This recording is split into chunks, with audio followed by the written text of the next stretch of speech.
চাই। আমাদের উপর জুলুম করা হয়েছে, এটাকে আমরা সহ্য করে নিলাম।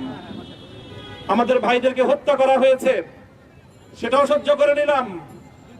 আমরা আমার সন্তানের লাশ কাঁধে তুলে নিয়েছি, সেটাকেও আমি হাসি মুখে বরণ করে নিলাম। আমাদেরকে অপমান এবং লাঞ্ছনার সব ধরনের ষড়যন্ত্রের সম্মুখীন হতে হয়েছে, সেটাও আমরা হাসি মুখে বরণ করে নিয়েছি। কিন্তু আল্লাহর জমিনে আল্লাহ এবং তার রাসূলের কোনো অসম্মান এক মুহূর্তের জন্য আমরা বরদাস্ত করে নেব না। আমরা আমাদের সর্বোচ্চ ত্যাগ এবং কোরবানি স্বীকার করতে প্রস্তুত রয়েছি, জীবন দিতে প্রস্তুত রয়েছি। আল্লাহর জমিনে আল্লাহর দ্বীনের ঝান্ডা সমুন্নত করেই আমাদের যাত্রা থামবে ইনশাআল্লাহ। হয়তো শাহাদাত, নয়তো খেলাফত ইনশাআল্লাহ। আল্লাহর জমিনে খেলাফত প্রতিষ্ঠার যে আওয়াজ আজ পৃথিবীর দিকে দিকে উচ্চারিত হচ্ছে, সে আওয়াজ বাংলার জমিনে খেলাফতের এই আন্দোলনকে চূড়ান্ত গন্তব্যে পৌঁছাবে ইনশাআল্লাহ।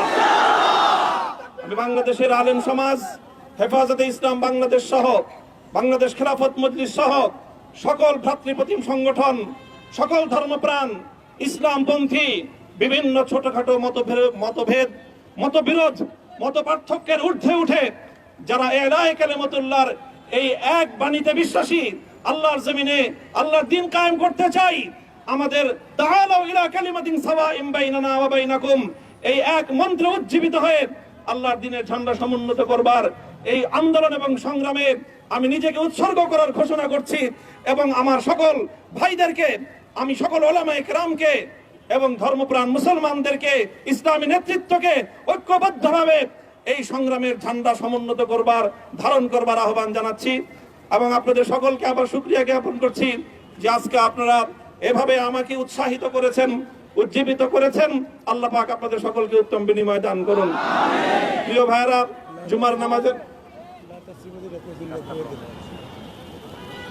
জুমার নামাজের একেবারে ঠিক আগ মুহূর্ত, এখন সব মসজিদগুলোতে জুমার প্রস্তুতি চলছে।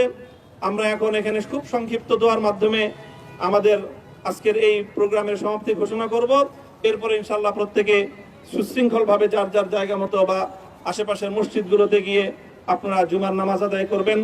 আমি আবারও বলছি, আমি আমার আলোচনার শুরুতে কোরআনে পাকের সেই আয়াতটুকু তেলাওয়াত করেছিলাম, হযরত ইউসুফ আলাইহিস সালাতু ওয়াস সালাম কারামুক্তি এবং প্রকৃত যারা অন্যায়কারী ছিল, সেই অন্যায়কারীদের স্বরূপ ওনার সামনে উন্মোচিত হয়ে যাওয়ার পর, জাতির সামনে তাদের স্বরূপ উন্মোচিত হয়ে যাওয়ার পর তিনি যে কথা বলেছিলেন, আমিও নবী ইউসুফ আলাইহিস সালাতু ওয়াস সালামের অনুসারী হিসাবে তার সুরে সুর মিলিয়ে, কণ্ঠে কণ্ঠ মিলিয়ে এই কথাই বলতে চাই, লা তাসরিবা আলাইকুমুল ইয়াউম।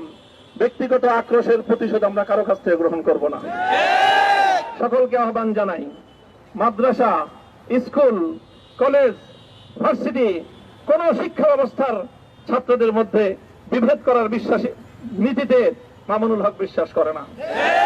আসো, স্কুলের ছাত্র আসো, আমার মাদ্রাসার ছাত্র পাশে দাঁড়াও, কলেজ থেকে আসো, ভার্সিটি থেকে আসো, তোমরা হাতে হাত মেলাও।